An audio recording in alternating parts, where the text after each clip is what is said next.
Stand by for the evening prayer. Let us pray.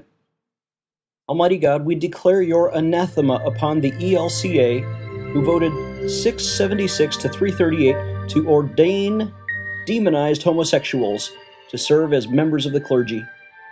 We invite all conservative Lutherans to a mass exodus from the abomination and direct them to Abiding Word Ministries and Pastor David Barnhart, whose ministry offers direct assistance to get out of ELCA.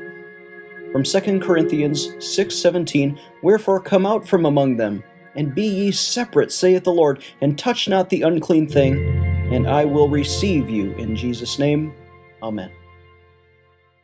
This is former Navy Chaplain Klingenschmidt. Would you please add your amen to the petitions at our website, prayinjesusname.org.